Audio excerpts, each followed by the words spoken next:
Hello everyone, how's it going? So we're going to be doing something a little bit unusual today, at least unusual for me, and that's we're going to be doing sort of a first impressions, but it's not really a first impressions. I don't know what to call this. I've completed Mortal Shell, I did it all on stream. If you want to watch it, by the way, it's all there. It took me 3 streams to beat it, the game's quite short, so what I'm going to do is I'm just going to play through a little bit of the beginning of the game here, and I'm going to talk about my thoughts on the game and whether I recommend it or not, and what have you, and give you some tips and stuff like that. Now, bear in mind the game is rather short. I think it took me 9.5 hours. No, I didn't do absolutely everything, but I did most things in that time. So, it's not the longest game in the world, so this video will probably not be that long. I'm also probably going to cut out some stuff here and there when it comes to the story and what have you. So, for those who do not know, this game is a Souls-like in the literal sense that it really wants to be like Dark Souls, even down to the way the lore is delivered to you, the visual style, the combat, you know, that type of thing. They even essentially have the bloodstain mechanic, but very slightly different, as basically every Souls-like ever does, and even some games that are not Souls-likes. So, you start out like this little dude who reminds me a lot of the Ashen one from Dark Souls 3, if you remember from the very beginning. And the reason the game is called Mortal Shell is because we're a little dude and we die in one hit, and you have to get a mortal shell, which is basically someone's body. And you can think of it like a set of armor, because, I mean, that's what it is at the end of the day, but you're supposed to be inside somebody's body. Not in that kind of way. And that allows you to take hits without dying in one shot. Now, there is actually a way to play the game in this form where you don't use a shell, so you just get one hit if you take some damage. There's some kind of secret shrine somewhere in the beginning area. It's kind of cool. So this is the game's gimmick. It's hardening. Yes, again, sounds dirty. Grow up, goddammit. So think of it like blocking, but it's on a cooldown. So let me show you here. So this guy's going to attack me. We've got to do what it tells us to do, so let's just do this. We harden. If you look at the bottom left, you see that little brown circle that's filling up, and that fills up all the way. Then we can harden again. The cooldown is actually incredibly generous. So much so that you can abuse this pretty easily, even against the toughest bosses in the game, of which, by the way, spoilers here, so, you know, mute for a couple of seconds if you don't want to hear how many bosses there are.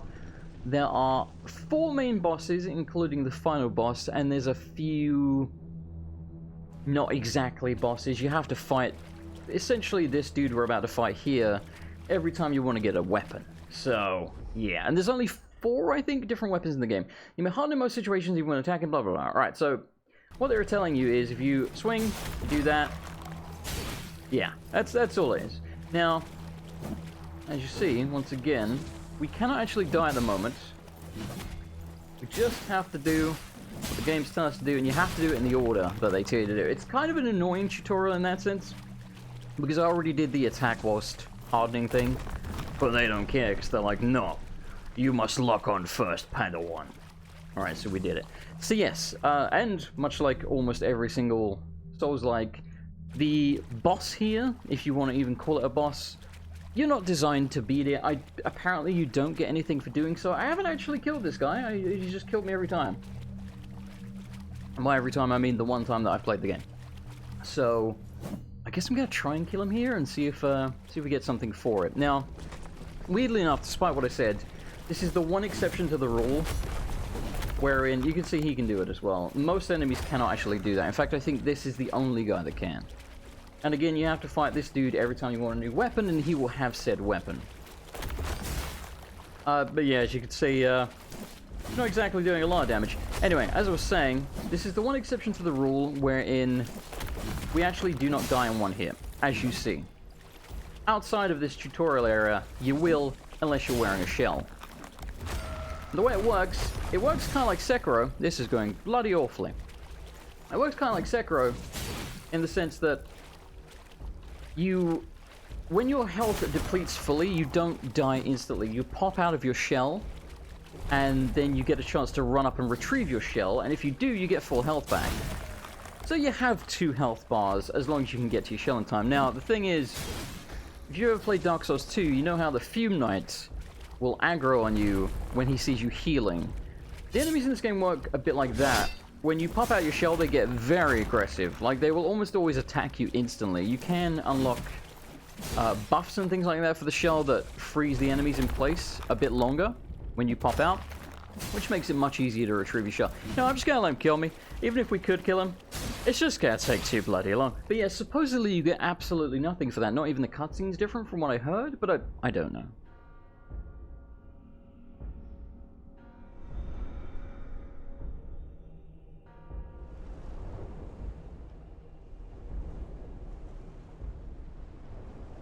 So again, I'm going to try not to spoil too much. I'm going to try not to show you too much, because realistically, if I made a 30-minute video here, I could probably get through about a third of the game in that time, because I know what I'm doing. There is one area in the game, without spoiling it, that is absolutely huge. It's probably about 3 times the size, maybe more, of the other dungeons in the game. There's 3 quote-unquote dungeons, and then the final boss. And that one... it's not really a dungeon, it's just a big outside area. It's huge. I actually really enjoyed that area. It's my favorite area in the game, but it was so long. It kind of... even though I was really enjoying it and the aesthetic and the challenge, because there's lots of enemies. There's lots of enemies everywhere in this game, but that area in particular is absolutely filled with them. I don't know, I just enjoyed the challenge.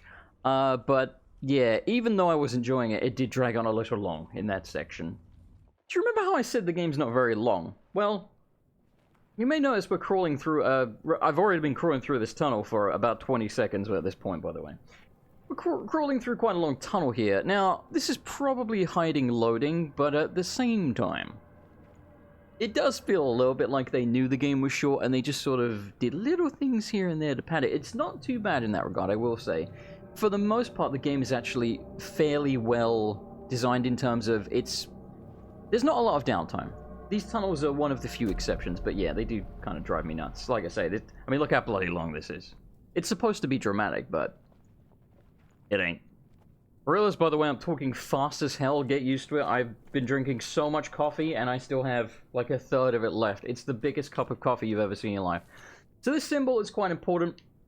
Again, I'm going to try and give you a couple of tips here to make life a bit easier for you. When you see this symbol, it means that the lady is nearby. The lady is essentially like a bonfire keeper. She acts as the checkpoints in the game. So if you see that, she's nearby. But guess what the exception to that is? Yeah, the opening of the game. So she's not actually here. But that's what it means every other time. And hey, look, here's our first shell. So these are sort of builds. This one is kind of balanced. You got one that's very tanky, you've got one that has like no HP whatsoever but very high stamina, and it's got a quick sort of shadowy dodge. By the way, the armor and just the visual design of this game in general looks badass. Like, this is your I mean, again, there's only 4 sets of armor, there's 4 shells, but how cool is that? That's like end game badassery in any other game. Like, genuinely, I love the design. The thing I like about this game is it shows so much potential for a sequel. Like, imagine a sequel where you had, you know, 16, 20, maybe even more shells, and they're all badass looking like this, and they're all more different than one's tanky, one's dexterity, you know what I mean? There's a lot of potential here. I think for a first game by this developer, it really does show good potential. So, this is Fulgrim, as you can see. It's sort of a poison swamp, but it's not that bad. There's a couple of poisonous enemies here, but the poison is not that big of a deal in this game. I mean, it's a bit annoying, but it's not a big of a deal. So what we picked up here are the welt caps. So you'll notice you have a familiarity with items. What it does is when you max out the familiarity, it simply makes the items better. For the welt cap, for example, so the welt cap heals you over time. I think it's like X amount of HP over 30 seconds or 20 seconds or something, and it just speeds up the healing. So instead of taking 20 seconds to heal you fully, or heal you for all of the 30 HP or whatever the mushroom gives you, you'll get that 30 HP in 10 seconds instead of 20, or whatever the number is. And yeah, for how short this game is, there is a staggering amount of items. Honestly, kind of too many. And, I mean, if you're going to make a Souls-like game, they got that down, because Dark Souls also has way too many items. The loot, I don't think, really does anything. Perhaps if you max out the familiarity with that, but I haven't bothered. So glimpses are a currency you use to buy skills. If you look in the bottom right, The rightmost symbol with the 0, that's glimpse. The one on the left is tar. Tar is your souls. You use it to buy skills, you use it to purchase things from merchants. I do not think you use glimpses to purchase stuff from merchants, but you use tar for that. Correction, actually, you can spend glimpse as a currency, but that's when you max out a shell. The lady who acts as sister, whatever her name is, that acts as a checkpoint, or a bonfire, whatever you want to call it, she will sell you stuff after you have maxed out a shell for glimpses. I can't remember if you spend tar as well, or if it's just glimpse, but it's definitely glimpse in some aspect. I think it's just glimpse. So Fulgrim here is sort of the hub area. That tower up there is where you have to go. Well, you don't have to go there first, but you bloody well should, because that's where you'll pick up... you'll be told what to do for the main story. They're like, go get these 3 glands. You know, like the Lord Souls, essentially. Oh, there's traps everywhere here, by the way.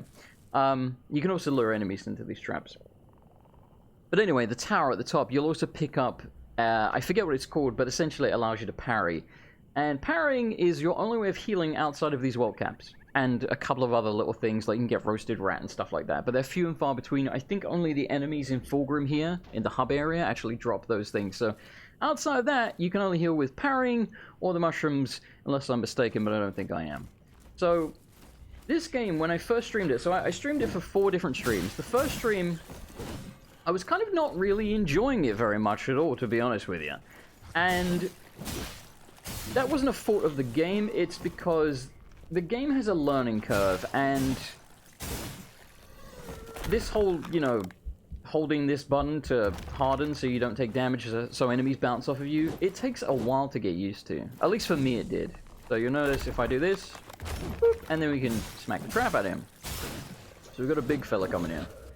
These big fellas are also a massive problem until you get used to them. But when you get used to them, they're not that bad. Also, parrying is very good against these dudes. So, if you watch this, I harden, I back up. If you look at the little brown circle in the bottom left, it has already, boop, there you go, filled up. So I can harden again, rinse and repeat. And unfortunately, you can just abuse this against everything in the game, including the bosses. You can simply run up, give them a smack, harden when you need to, and then back off, and just back off and back off. Because a lot of the enemies do the sort of Michael Myers thing. Yeah, baby, yeah! You know, from Halloween, where they just sort of slow walk at you, trying to be, ow! Trying to be intimidating. Who the hell even did? Oh, it's that guy. Yeah, so they just sort of slow walk at you, and they're like, I'm gonna get you. And you're like, no, you ain't, buddy. And they're like, oh, I got you. And you're like, yeah, but I'm stoned now. Like this. See? So look how long he took to get to me. And these enemies are, well, admittedly, they're the scrubs, but you know what I'm saying. Anyway, so the hub area of Fulgrim is bloody huge and confusing and labyrinthian, though I do enjoy exploring this area. But like I said, tower is really where you want to go first, because that ability to parry not only is it good defensively, but good lord, being able to heal with that is very, very useful. These mushrooms, by the way, that's not a mushroom, that's tar, but the mushrooms do respawn on a timer. I think it's 3 minutes, it's something like that. So, if you really want, and if you're struggling, you can farm them. But realistically, you can get through everywhere without even really needing the mushrooms. They're sort of just a bonus thing. Think of them a bit like the healing crystals from Dark Souls 2. But, you know, not half as easy to acquire and overpowered. Speaking of Dark Souls 2, the game has unfortunately... And I really like this game, by the way. This is why I'm playing it on camera for you here and talking about it. But... unfortunately, the game has taken a couple of things from Dark Souls 2 inspiration-wise that aren't good. So if you watch when the enemy swings at me, I mean, that's not a great example of it, but it's easier to show with the big guys and what have you, but essentially, they do the tracking thing where even if you run around them or even dodge too early, they'll do a pirouette on the spot and do even basically a 360 if they need to just spin around the circle and track you all the way until the very last moment that their weapon's going to strike. So you have to dodge very late, or you gotta parry them. Oh, gee. Oh, my God. That scared the life out of me. As much as I've played through this, so, I went through Fulgrim on New Game Plus. Oh, I thought that was an enemy. I went through Fulgrim on New Game Plus, and I still do not remember where the traps are. I mean, there's so many of them in this area. So you notice my health is not great, but as I said, we won't die instantly because we're in a shell. We'll just pop out of our shell. So we have 1.5 health bars right now, as long as we can get to our corpse. Plus, I have the mushrooms to heal with if I need to, so I'm not massively concerned about that. However, I do recommend if you are down really any health at all, just pop a mushroom like that. Like, there's, yeah, it is 30 health. There's really no reason to keep hold of them. They're easy enough to acquire. Like I say, you can farm them. That's what they're there for. Oh, by the way, these things, these are chests. Just ignore them for now. Basically, you'll come back through this area later. You'll know it when you see it, and you'll be able to open the chests then. You don't actually get a key for them. They're just open. So this is another type of mushroom. This one poisons you initially, but when you get maximum familiarity with it... The hell is that noise? Oh, I know what that is. When you get maximum familiarity with it, it will, instead of poisoning you, give you poison resistance. It's actually for quite a while. I think it's like 60 seconds or something, so it's pretty damn good. So what I recommend is when you are somewhere safe, like perhaps here, which again, she works as a checkpoint. Think of her a bit like a bonfire. When you are here, for example, if you've got a bunch of them, just pop them until you get the familiarity up, and then you can use it as an anti-poison. If you notice above my health bar there, I forget what that's called. Doesn't matter what the name is, but that allows you to do special moves, and it also allows you to do parry. So you'll need a bar of that per parry. That's not necessarily true. You can parry without having that bar filled up, but you won't be able to heal with the parry if the bar isn't filled up at all. And I'm pretty sure parrying is way harder to pull off if you don't have a bar of charge there. It seems like the window on the parry is way smaller if you don't have any charge. I could be wrong about that, but tangentially through playing through the game, it seems like that's the case. The voice acting, by the way, in this game is very good. I do like that the shit... Alright, stop talking, love. You know, keep talking, it's fine, whatever. I do like that the shells that you get actually have a name and lore associated with them, so I'll show you it now. I think we need 500 tar, so hang on a minute. Let me pop one of our... Stop it!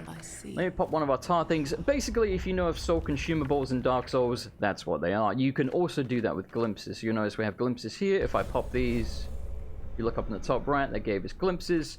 And same thing with the tar. If I do that, we get tar. So again, I think you need 500 to initially unlock the name of your character. Oh, okay, it's 250 for the first guy. I think it's 500 for some of the other ones. If you spend 250, you get the guy's name, you get some lore, and I'll shut up so you can hear it.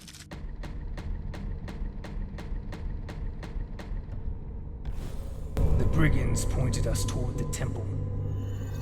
Shunned by the devout, their allegiances lie to those who offer tar. Spirits. They entertain themselves with drunken antics or violent cruelties. They know better than to attack us. But they followed us at a distance, hoping for scraps. You get a bit of that lore every time you unlock a skill with the character. He'll be like, oh, I went to such and such and I met Dave the Bard and we went on a magical journey and he played Toss a Coin to Your Witcher or something like that. So, yes. It's essentially, like I said, think of these as builds. Some of these are quite similar and some of them are exactly the same. For example, I think every character, certainly at least 2 of them, can unlock a kick. And when you kick people, you just yeet them. It's a bit like Fusro Dart. It's pretty good. It's very good for knocking little dudes off cliffs. But as you might imagine, the chunkier dudes just sort of get knocked back a little bit. They're like, urgh, they don't go flying. So, but yeah, you can Sparta kick little dudes. It's awesome. So anyway, we don't have enough to unlock any of this stuff. But we're not that far off. We can almost afford this one. Gain a glimpse. Or gaining a glimpse is a chance to restore some health.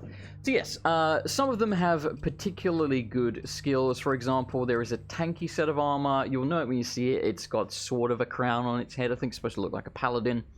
That guy is the most overpowered shell in the entire game. And I love it because it also looks badass. So that's my favorite one. The one with the quick dodge and all the stamina as well is very fun. But yes, so for now, we can't get any of that. So what you want to do is you want to go to the top of this tower as soon as you can. Now, you can see these glowing things on the wall. This is the weapon that we... No, it's not. One of these is our sword. So anyway, this is one set of... I don't really want to spoil what they are, but that's one set of weapons. That's a big old sword. This is our actual sword, and this thing is another thing, which I don't want to spoil for you. So yes, if you click on these, well, I'll just show you. They give you a, no pun intended, a glimpse at the direction to go in to acquire said weapon. But if you're new to the game, you aren't going to know what the hell this is. I mean, maybe if you pay close attention when you get there, you'll be like, oh, this looks kind of similar. But yeah, I think ultimately this is not that useful. It works the same downstairs. You can also do the same thing for the shells. So here's where you can upgrade. You can do all sorts of things. Like some weapons allow you to... Yeah, this one, for example, you can attach a ballista bazooka. I've actually never found the item for that. I think there's an NPC that sells that. I could be wrong, but I don't think I ever bought it from him. So I never actually got the ballista bazooka, but apparently it's very fun and exactly like you would imagine. This is your generic upgrade of a weapon. So if you get acid, you can use it to upgrade your weapon, make it stronger. So acid is bloody everywhere. And then you've got these other things that give you essentially special attacks. So there you go. And things that, you know, boost the healing of your riposte, boost resolve, acquisition. Resolve, I think, is the brown thing above our bar. I think that's resolve. It doesn't really matter. It's all the same. So this guy is very important. I'm going to not worry about his dialogue, but yeah, you want to make sure you grab this. He'll tell you essentially the basic story of the game. Get the 3 glands, return to me, blah, blah, blah. But yeah, make sure you come here as soon as you can, grab that, because this is how you parry. And if you do not have this, you're going to have a way harder time healing, because you're going to be living off mushrooms like you're an addict or something. I don't know. Can you be a mushroom addict? I was going to say like Snoop Dogg, but he's not really known for mushrooms, is he? I mean, I'm sure he's done some, don't get me wrong.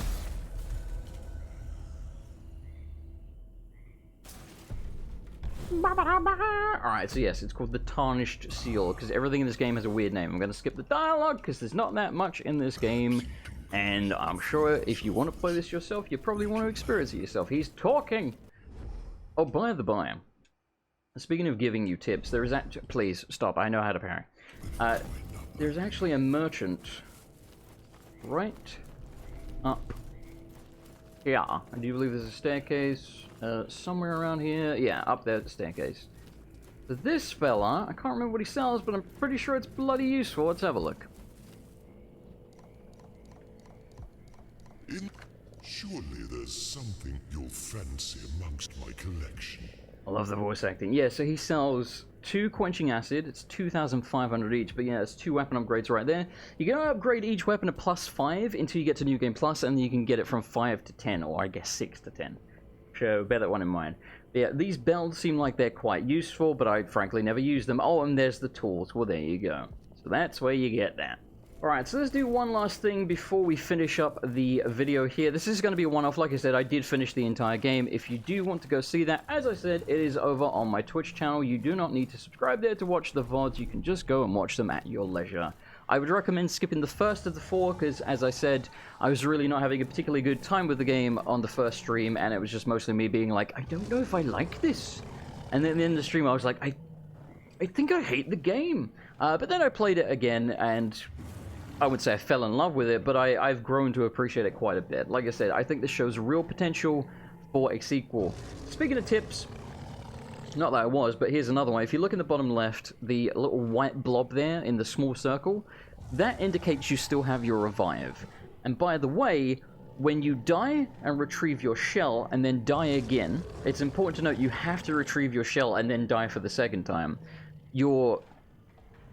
Like a stone statue of your corpse will appear there, and that statue can then be retrieved to restore your health again. So for example, if that happens during a boss fight, you can actually heal twice, because you have your original shell there to heal off of, and that's the only thing it does, is it gives you your tar back and your glimpses and your health back to full. And you can also obviously get downed again, which is another heal. So you can actually sort of go suicide bomb at a boss or a tough enemy or whatever, and then get an extra heal out of it. So this is a mini-boss. There aren't many of them in the game. This one should be pretty easy, but yeah, I mean, I guess we'll see, right? There we go. Right, so that's the parry. If you look at my health, whoop, there we go. So you don't get a crazy amount of health back, but you do get some. And this guy is very susceptible to parrying, as you could probably tell. He does have an unblockable. You notice my little thing on my hip glowed? Is glowing. When it glows, oh, screwed that up. When it glows, that means that the attack is unblockable. So you want to make sure you are dodging, and again, you gotta dodge at the very last second. See, I haven't even used my, my shell ability yet. Which, to be honest, is a bad habit of mine. I tend to just not use it until I'm almost dead, and I'm like, oh yeah, I should probably do that. So again, unblockable. You'll notice I'm not parrying, because again, even though you can, it seems to be much harder to pull off. Whoop! Okay, he downed me. Shit. Well, there you go. So, I mean, I did this intentionally so you can see the mechanics. You run over, grab that. Oh. But yeah, if you get hit before you retrieve your shell, you are dead, so... Oh dear. Wow! That's another unblockable. Okay. Okay. I'm gonna pop a mushroom, because I'd really rather not die in this video and look like an absolute scrub if I can avoid it. So by the way, that attack there, when he pulls his fist out of the ground, or whatever you would... I suppose it's a fist, isn't it? You see? I definitely timed that parry correctly. But yeah, I swear the window on it is just way less generous. I could be wrong, but I'm pretty bloody positive at this point. I'm focusing here, I don't wish to die. And much like Dark Souls, make sure you don't run out of stamina. You'll have a really bad time. Dodge that, give him a clobber. See, unblockable. He'll grab you with that attack, by the way, and do a shitload of damage. There you go, there's the mini-boss down. There's, well, I won't spoil that for you. Anyway, so yeah, I really like Mortal Shell, but like I said, bear in mind it's quite short. The final boss, I think, is pretty bad, but let's be honest, final bosses in most games are pretty bad. I think it's either because the developers just run out of time. You know, they've got like a time to ship the game, and I think that's why most games seem to get worse as you go along. Like, if you think how... I'll try not to rant here too long, or ramble. If you think how good Metal Gear Solid 1 is, and then when you get near the end of the game, you've got that just incredibly repetitive staircase that you just go up and around, up and around, up and around. And then, yeah, it's just... Almost every game, no matter how good it starts, just takes a bit of a nosedive towards the end, because I think developers just run out of time, or they just don't really know how to end the game. I think in this case it was more they were like, well, we've got to make an epic boss fight. So how do we make it epic? Well, make it really annoying, allow it to heal, and give it triple the health of everything else. Yeah, that's not how to do it. The final boss is just annoying, but yes. Besides that, I really quite recommend this game. I've been enjoying playing it through on New Game Plus, especially when you get some of the abilities and what have you on the shells, which allow you to do some cool things, like Sparta kicks and what have you. It's really fun. I just wish it were longer, because going through it on New Game Plus, I've blitzed through... I think I'm almost on the third of the 3 glands, and you basically just get the glands and then go fight the final boss. And I'm almost done with the last gland, and I think I've only been on New Game Plus, like... And again, I've got the big area left, but... I think I've only been playing like 2.5, maybe 3 hours? So realistically, if I spend another couple of hours on the really long section, I can probably finish New Game Plus in like 5 hours or thereabouts. So, yeah, it's short. I would personally wait for it to go on sale, though it is reasonably priced. I think it's like $30 right now, and, you know, most games are like 60 plus, so, yeah, I recommend it, but it is not perfect. I'm really hoping they address some of these things with a sequel, you know, more weapon variety, more shell variety, more bosses, just more of everything in general. Just give me more Mortal Shell, that's what I want. This is the sort of game where if they released a DLC, even if it was only a couple of hours long, as long as it added some new areas with new bosses and stuff, I would absolutely pick it up. Anyway, thank you for watching. I do hope you enjoyed the video. As always, if you did enjoy the video, I would appreciate a like and a comment. Helps to promote the video. Thank you for watching, everyone. Thank you to this month's patrons, by the way, whom I could not do this without. Let me grab those names. Alrighty, thank you so much to Melissa Mankey, Dennis Hammer, Rebecca Bonoski, RG Allen, James Marsden, Nicarin, Tranigan334, Trent123, Bloodpire, Rex Burham, Awina997, Rohan Dani, Luna Parker, Blackwolf8904, Missjustice83, George Blackwell, Shadow Sephiroth 666, Billy 9, Pedro Marquez, KP Shadow Squirrel, Loot Smoke Soldier, Philip Rep, Dr. Pepper Penguin, and Hitbox. And if you would like to help support the channel, you can do so over at patreon.com/MrAndersonLP. But thank you so much just for watching. Good night, everybody, and goodbye.